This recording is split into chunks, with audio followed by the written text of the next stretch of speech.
Hi, my name's Tom, and I wanted to share something with you about fear, our higher power, and just some things that might help us as what we're facing now and what we might get through. For those of us in recovery, we know what fear is. Fear, false evidence appearing real. Flee everything and run. Future events aren't reality. Fear. But we're told as we come into this program, into our program, one of the things we're told in AA, in the big book of AA, simply tells us fear.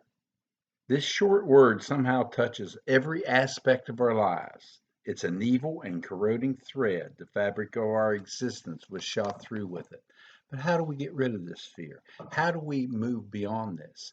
And now, with everything going on, whether we've been in recovery, whether we're not in recovery, wherever we are, there's fear out there, anxiety, worry, all different types of fear. So, how do we get rid of this fear? One of the other things this book tells us, and this is a big book of AA. It's an old one, as you can tell. It's very well used. But anyway, one of the things this book tells us is lack of power. That was our dilemma. We had to find a power by which we could live and had to be a power greater than ourselves. Well, where and how are we to find this power? That's exactly what this book is about. That comes from the chapter to the agnostics in this book. Where and how are we to find this power? It's exactly what this book is about. So it helps us find the power. And then it doesn't only tell us we need to find this power, it tells us where it is. And this is one of the great parts. This is one of the things I love dearly about this book and all the 12-step programs. Because if you go into NA and use the basic text, we're going to find the same thing, the same steps and a lot of very similar ideas on this higher power. So now we got to find the power. They tell us where it is. They say in here again, the chapter of the agnostics, we found the great reality deep down within. In the last analysis, it's only there that he may be found.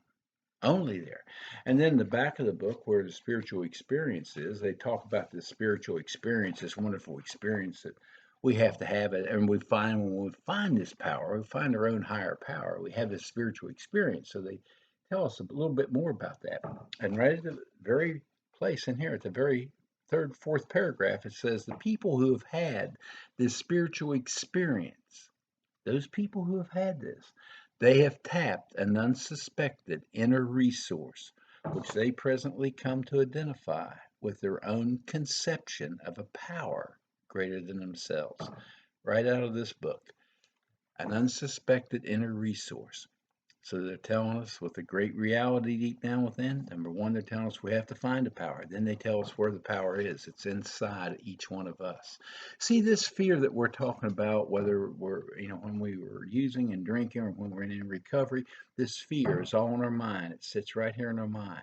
And so how do we move this fear and not let it totally dominate us? How do we let it not keep us up at night? How do we let it not just keep coming back and keep thinking about it?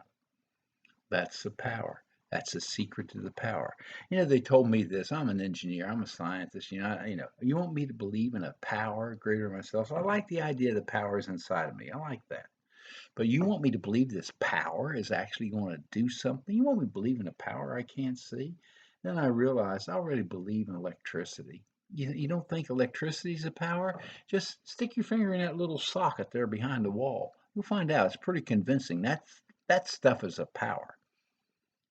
So I said, okay, electricity. I can't see electricity. I believe in electricity because I see what it does. I see how it turns the light on. If I have this light and my room is totally dark and I want to light this room, all I have to do is plug this little light into that little outlet over there in the wall. Plug that light in and turn it on. It finds the power. When this light bulb accesses the power, the energy flows into the light bulb and transforms the light bulb. That is a higher power. I finally become convinced that this is the kind of thing that they're telling me I have to find. If I want to find the transformation from addiction and alcoholism and into a better life, I have to find the power. If I want to get rid of the fear in my life, the anxiety and the worry, I have to tap into that power. I may have years of experience of this. I may have years of doing it. But boy, if I turn this on and I unplug this son of a gun, what's going to happen? Power goes out. I have to stay connected. This bulb has to stay connected to the power. Same way with me. I've got to stay connected to the power if I want to change my life, if I want to get rid of the fear. So how do I stay connected with the power? Well, that's a wonderful thing. We are so blessed because they give us 12 good steps in here exactly to solve that problem. How to find that power inside of us. And see, this idea of this power being inside of us, this higher power, this God, this divine spark, whatever we want to call it, is nothing new. It didn't start with AA. I found this out later. I thought, man, oh, this is fantastic. Oh, this is great. No, it's been around for a long time. Buddha said, everyone has a Buddha within. Everyone has it. You've got a Buddha within you. All you have to do is find it, find that power. And then they asked Jesus, where, okay, you're talking about this kingdom of heaven, guy. You're talking about all this kingdom of heaven. Where are we going to find this kingdom? Where is it? And man, he said one of the best things I think I've ever read.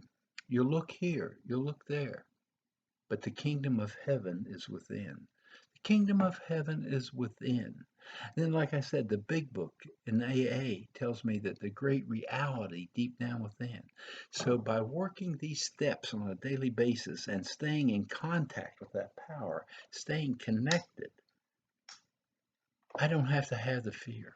My mind will take off. This thought, this fear will get into my mind like a worm and want to sit there and just trigger all these reactions. Don't have to react to it. I can slow down. I can pray. I can meditate. I can talk to some other people. I can share. I can share the problem. That's one of the things about we've learned when we have a concern. It's one of the paradigms that we have out there. What a paradigm is something that doesn't seem obvious, just the opposite of what it should be, but it works. Well, that's one of the things we learn about sharing when we have fear, when we have worry. We share something like this, it's like sharing a piece of pie. We have less. Each time we share it, it becomes less. It's quite the opposite when we share something good, like I'm trying to share now, something that will help people, some love and concern and compassion. When we share that, we get more. Don't understand it, don't have to, it doesn't work. Now I want to come back to this power. You don't have to believe. It doesn't make a bit of difference what this light bulb believes, what I believe. None of that makes any difference. What makes a difference is the action. Do I plug into that power and do I let it melt the fear? Do I let it start to affect this mind? Do I do this on a daily basis? Because I can't do this. One of the things I've learned, I'm living here in South Florida now, at least here part of the year. And one of the things I've learned, I go out there and I work and I sweat. I get sweaty, I get stinky. And one of the things I've learned is last week's shower don't keep me clean today. I got to take a shower today. If I'm out there sweating, I got to take a shower today. Yesterday's prayers won't do me a bit of good today. Yesterday's prayers helped me yesterday. Today's prayers, today's meditation, today's contact, this conscious contact, this connection will help me today. It absolutely works every time I do it. It works. And there is not a single fear that we can have that can stand up to this power. Nothing. This power will melt any fear we've got. We just have to learn to contact it and stay connected because then it starts shifting the way we think, the way we see things, our attitude, our perception, and then start to find a peace of mind. We find out that everything that's happening out here is the outer life. All this stuff out here is an outer life. But where we live and breathe and die every day is our inner life. It's what's inside of us. And we can learn to do this. We can learn to find this power and let it completely change our life. And that's all we have to do, my friends. We have to find this power. We have to share our problems. We have to talk to other people. And we find this power of our own. And we can change. We can experience this wonderful transformation. This is the power that breaks the addiction. This is the power that severs the chains of alcoholism. This is the power that can melt any fear and give us hope and peace and serenity. Find your power.